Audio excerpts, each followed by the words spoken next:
So good morning students. Previous class में हम लोग पढ़ रहे थे rate of change of quantity, ठीक है। तो फिर आज हम लोग पढ़ेंगे उसका नेक्स्ट जो कॉन्सेप्ट है वो है increasing and decreasing function. Increasing and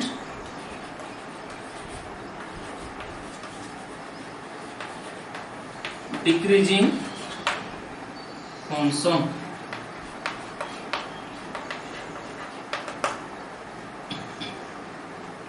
increasing and decreasing function. तो इंक्रीजिंग और डिक्रीजिंग किसे कहेंगे हम लोग? सपोज मैं एक फंक्शन ले रहा हूं, लेट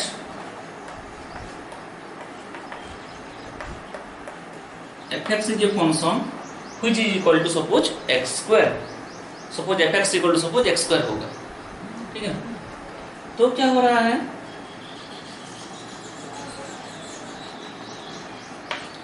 सपोज मैं टेबल बनाऊंगा तो क्या होगा, ये 0 में 0, +1 में 1, -1 में भी 1, +2 में 4, -2 में 4, ऐसे ऐसे करके +3 में 9, -3 में 9, ऐसे होता है। याद है ना, इसको किए थे हम लोग 11 में भी किए थे, इसमें भी कर रहे हैं। तो ये जो है वह ये हमारे क्या होगा, पॉइंट्स होगा, ठीक है। तो सपोज मैं इसको क्या कर रहा हूँ, ग्राफ में इसको बना रहा हूँ, ठीक है। तो अगर मैं इसका ग्राफ अगर बनाऊंगा तो कैसा होगा,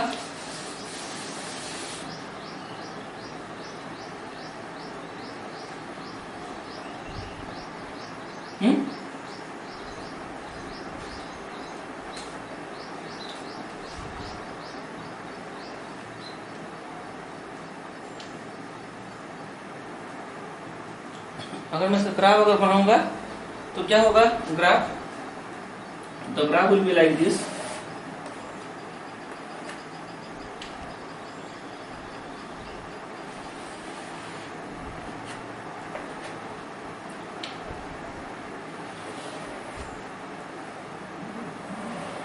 ऐसा ही ग्राफ मिलता है ना, याद है, ऐसा ही ग्राफ मिलता है हम लोगों को, जिसमें कि ये 0, this is 1, this is 2, and this is suppose 3. Suppose this is -1, this is -2, and this is -3, ठीक है। तो ग्राफ जो मिलेगा वो ऐसे मिलेगा, x स्क्वायर का। तो देखो क्या हो रहा है, सपोज मैं क्या करूंगा, x एक्सिस का कोई भी 2 पॉइंट लूंगा, ठीक है। x एक्सिस का कोई भी 2 पॉइंट सपोज हम लोग ले रहे हैं, तो क्या होगा, इफ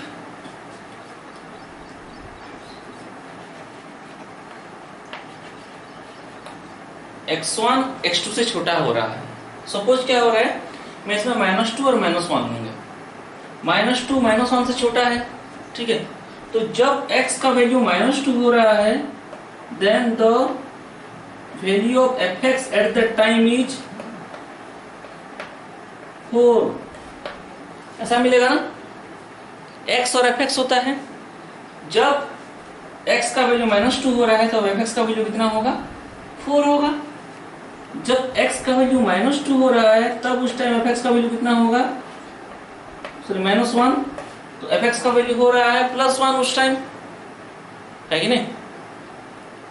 तो क्या होगा, देखो इसमें जब हम लोग 2 पॉइंट्स ले रहे हैं, ठीक है, ग्राफ से क्लियरली पता चल जा रहा है, जिसमें कि फंक्शन का वैल्यू धीरे धीरे डाउन होता जा रहा है, उसमें क्या होगा, वो फंक्शन जो होगा वो डिक्रीज होगा, है कि नहीं। एंड क्या होगा, जिस इंटरवल में 0 से पहले फंक्शन का वैल्यू जो है वो कम होता आया, दैट मीन्स इस इंटरवल में वो फंक्शन क्या है, डिक्रीजिंग है। लेकिन क्या होगा, देखो 0 के बाद जब हम लोग मूव कर रहे हैं, जब 4 होगा तो क्या होगा, 16 होगा। तो 0 के बाद हम लोग जब मूव कर रहे हैं तब क्या हो रहा है, फंक्शन का वैल्यू धीरे धीरे धीरे धीरे धीरे धीरे बढ़ता जा रहा है, तब उस टाइम क्या होगा, वो जो फंक्शन जो होगा वो क्या होगा, इंक्रीजिंग होगा। लेकिन अभी हम लोग देखेंगे इंक्रीजिंग और डिक्रीजिंग क्या है। ठीक है, इंक्रीजिंग और डिक्रीजिंग क्या है तो उसको हम लोग देखेंगे। तो देखो इसमें x1 suppose less than x2, एक पॉइंट सपोज हम लोग ले रहे हैं x1 less than x2, x1 x2 से छोटा हो रहा है, सपोज -2 और -1, तो -2 इज लेस देन -1। तब उस टाइम क्या होगा, देखो जब ये जो फंक्शन जो है, फंक्शन का वैल्यू क्या क्या हो रहा है, फंक्शन का वैल्यू पहले 4 था तो बाद में कितना आया, 1 आया।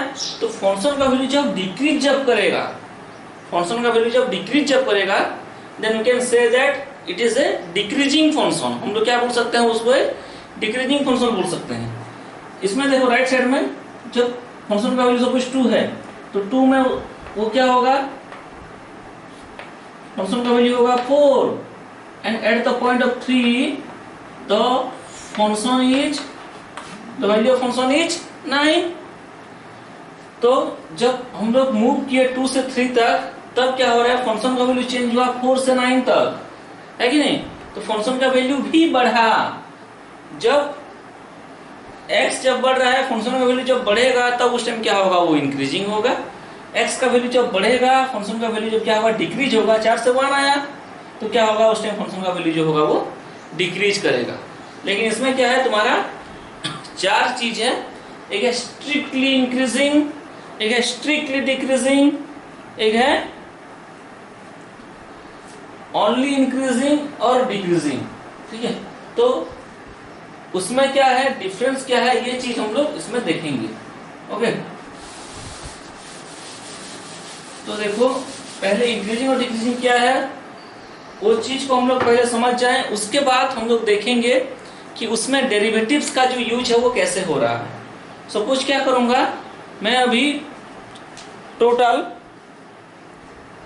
सपोज मैं अभी क्या करूंगा, टोटल 4 जो है, टोटल 4, ठीक है। तो 4 ग्राफ्स में अभी ड्रॉ करूंगा, 4 नहीं 5 ग्राफ ड्रॉ करूंगा। तो देखो उसमें क्या हो रहा है, ठीक है। पहला जो ग्राफ है वो सपोज तुम्हारा ऐसा होगा,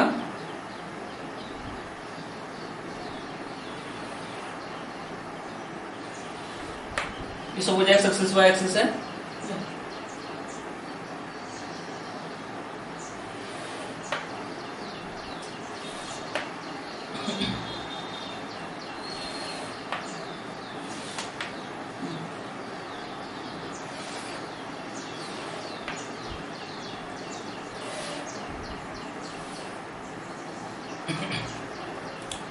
तो पहले केस में कैसा हो रहा है, देखो सपोज जो ग्राफ था वो ऐसा आ रहा है, ठीक है, ग्राफ जो है वो ऐसा आ रहा है। ओके, सेकेंड केस में देखो ग्राफ जो है वो ऐसा आ रहा है, ठीक है। थर्ड केस में ग्राफ कैसा आ रहा है, देखो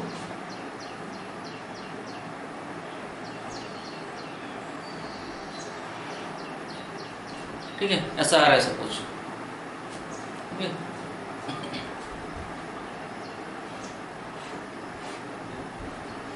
फोर्थ केस में ग्राफ ऐसा आ रहा है, and in fifth case the graph will be like this.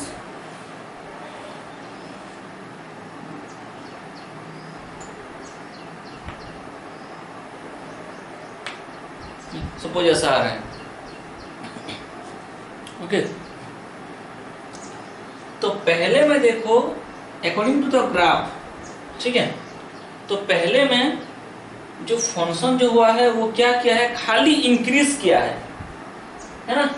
Function जो है खाली क्या किया है, इंक्रीज किया है, वैल्यू जो है वो खाली बढ़ा है फंक्शन का वैल्यू। जब हम लोग आगे जा रहे हैं तो फंक्शन का वैल्यू क्या हो रहा है, बढ़ता बढ़ता जा रहा है। तो ये जो फर्स्ट जो है इसको हम लोग बोलेंगे स्ट्रिक्टली इंक्रीजिंग, स्ट्रिक्टली इंक्रीजिंग, ठीक है, स्ट्रिक्टली इंक्रीजिंग। ये जो होगा ये तुम्हारा क्या होगा, ये होगा स्ट्रिक्टली डिक्रीजिंग, स्ट्रिक्टली डिक्रीजिंग, मतलब खाली डिक्रीज हुआ है कि नहीं।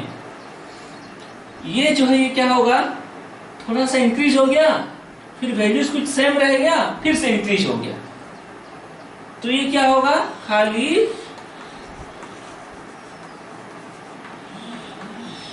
इंक्रीजिंग। Okay, increasing. इसमें क्या हुआ, डिक्रीज हुआ, कुछ टाइम तक वैल्यू सेम रहा, फिर क्या हुआ, डिक्रीज हो गया, तो ये क्या होगा, डिक्रीजिंग। इसमें क्या हो रहा है, इंक्रीज हो रहा है, डिक्रीज हो रहा है, इंक्रीज हो रहा है, डिक्रीज हो रहा है, तो क्या होगा, इसको हम लोग बोलेंगे neither increasing nor decreasing.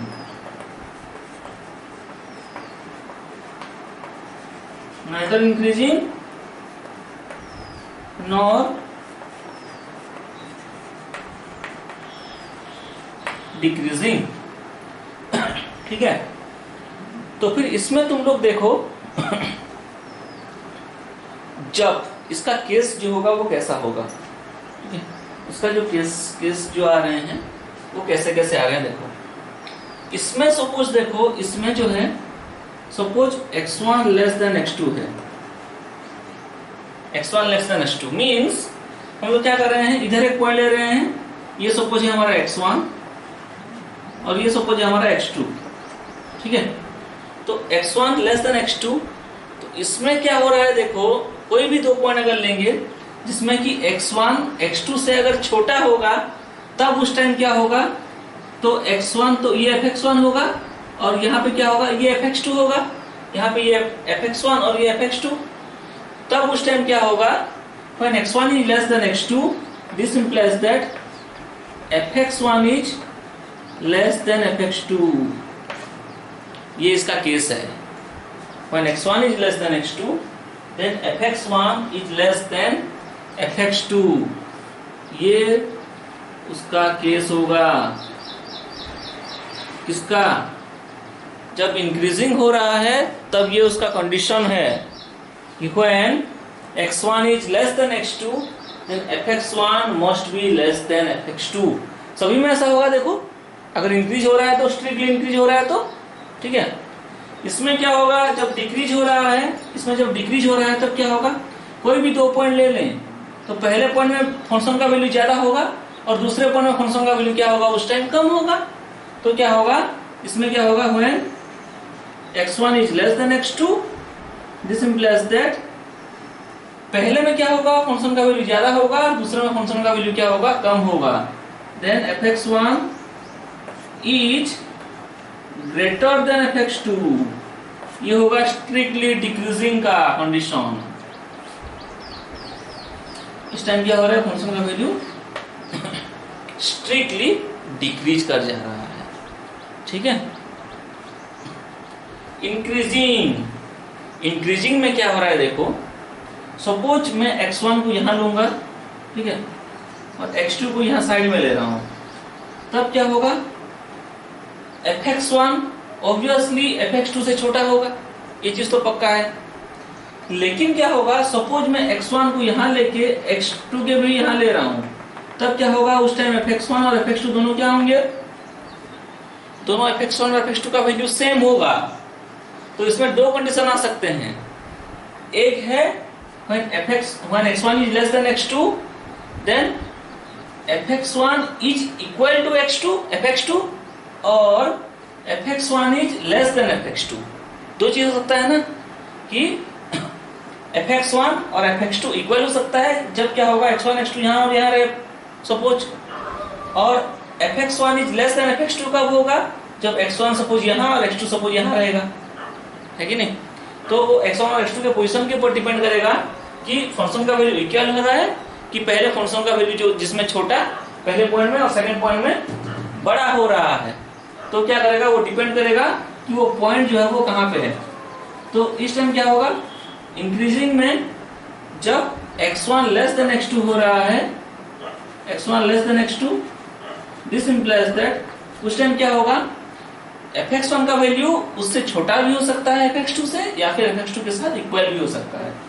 fx1 is less than or equal to fx2, ये चीज ध्यान रखो, fx1 is less than or equal to fx2, ठीक है। ये है खाली इंक्रीजिंग का कंडीशन, ओके। इंक्रीजिंग का कंडीशन है कि x1 less than x2, then fx1 is less than और इक्वल टू होगा इसमें fx2, ठीक है। नेक्स्ट डिक्रीजिंग, डिक्रीजिंग में क्या हो रहा है, सपोज यहाँ पे मैं x1 लूंगा और यहाँ पे मैं x2 लूंगा, तब उस टाइम क्या होगा, यहाँ पे x1 और यहाँ पे अगर x2 लूंगा, देन उस टाइम fx1 fx2 से बड़ा होगा, ठीक है। लेकिन मैं बीच में सपोज 2 पॉइंट्स ले रहा हूँ, यहाँ पे और यहाँ पे सपोज इस एरिया में, तब क्या होगा, fx1 और fx2 दोनों इक्वल होंगे, है कि नहीं। तो खाली डिक्रीजिंग का क्या होगा, आइदर इक्वल भी हो सकता है या फिर पहले में फंक्शन का वैल्यू ज्यादा और दूसरे में कम भी हो सकता है। तो इसका कंडीशन क्या होगा, x1 is less than x2, this implies that fx1 is greater than or equal to fx2, greater than or equal to fx2 होगा, ठीक है। बड़ा हो सकता है या फिर क्या होगा, उसके साथ इक्वल हो सकता है। तो ये है तुम्हारा फंक्शन जो क्या हो रहा है, डिक्रीज हो रहा है, और उसमें नाइदर इंक्रीजिंग नॉट डिक्रीजिंग, उसमें कुछ भी हो सकता है, तो इसलिए उसका वैसा कुछ कंडीशन नहीं है, स्पेसिफिक कंडीशन। तो ये चारों चीज तुम लोग को समझना है, strictly increasing, strictly decreasing, increasing और डिक्रीजिंग किसे कहेंगे हम लोग। स्ट्रिक्टली इंक्रीजिंग जब क्या हो रहा है, लेफ्ट साइड में एक पॉइंट लेंगे, राइट साइड में एक पॉइंट लेंगे, तो क्या होगा, हमेशा क्या होगा, लेफ्ट साइड में फंक्शन का वैल्यू छोटा और राइट साइड में फंक्शन का वैल्यू बड़ा होगा, तभी क्या होगा, वो बढ़ते बढ़ते जाएगा। इसमें क्या हो रहा है, जो फंक्शन का वैल्यू जो है वो कम कम होते जा रहा है, घटते घटते जा रहा है। तब क्या होगा, जब लेफ्ट साइड में हम लोग x1 लेंगे, राइट साइड में x2 लेंगे, तो पहले में fx1 का वैल्यू, फंक्शन का वैल्यू, और सेकेंड पॉइंट में फंक्शन का वैल्यू कंपेयर करेंगे, तो क्या होगा, पहले पॉइंट में फंक्शन का वैल्यू ज्यादा होगा और सेकेंड पॉइंट में जो फंक्शन का वैल्यू होगा वो क्या होगा, कम होगा, ठीक है। नेक्स्ट जब हम लोग चलेंगे इंक्रीजिंग में, इंक्रीजिंग में क्या हो रहा है, इक्वल जब क्या होगा, लेफ्ट साइड में एक पॉइंट लेंगे, राइट साइड में एक पॉइंट लेंगे, तो कुछ जगह पे क्या हो रहा है, इक्वल हो रहा है पॉइंट्स के हिसाब से, कुछ जगह पे इक्वल हो रहा है और कुछ जगह पे क्या होगा, ये जो स्ट्रिक्टली इंक्रीजिंग का कंडीशन जो है, जिसमें कि x1 सपोज यहाँ है और x2 सपोज वहां पे है लास्ट में, तो क्या होगा, फंक्शन का वैल्यू क्या होगा, पहले में कम होगा, बाद में ज्यादा होगा, तो इसमें लेस देन भी हो सकता है fx1 का वैल्यू या फिर उसके साथ इक्वल भी हो सकता है। तो ये है इंक्रीजिंग का। और डिक्रीजिंग का, डिक्रीजिंग में क्या होगा, x1 में फंक्शन का वैल्यू जो होगा, x2 में फंक्शन का वैल्यू जो होगा, ठीक है, तब क्या होगा, उस टाइम fx1 का वैल्यू पहले जो पॉइंट है उसका वैल्यू ज्यादा और सेकंड में कम हो सकता है, या फिर क्या हो सकता है, दोनों का इक्वल हो सकता है, अगर हम लोग पॉइंट्स अगर उस हिसाब से लें, तो उस हिसाब से पॉइंट्स अगर दिया है तो ये होगा हमारा decreasing.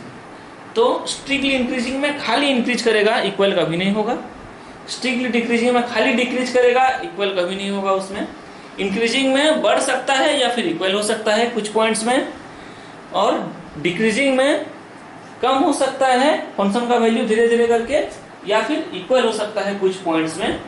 Neither increasing not decreasing, जब क्या होगा, फंक्शन का वैल्यू इंक्रीज नहीं करेगा कि डिक्रीज नहीं करेगा, देन क्या होगा, उस टाइम पे फंक्शन का वैल्यू जो होगा वो क्या होगा, कुछ भी ऐसा मतलब स्पेसिफिक नहीं है, ठीक है।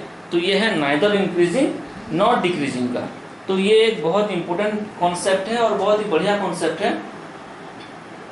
तो क्या होगा, आज क्या होगा, हम लोग इतना ही देखते हैं, जो डेरिवेटिव के साथ इसका जो लिंक जो होगा, ठीक है, मतलब हम लोग इसमें use of application of derivatives पढ़ रहे हैं ना, तो डेरिवेटिव के साथ इसका यूज जो होगा वो कैसे होगा, उसको क्या होगा हम लोग नेक्स्ट क्लास में देखेंगे।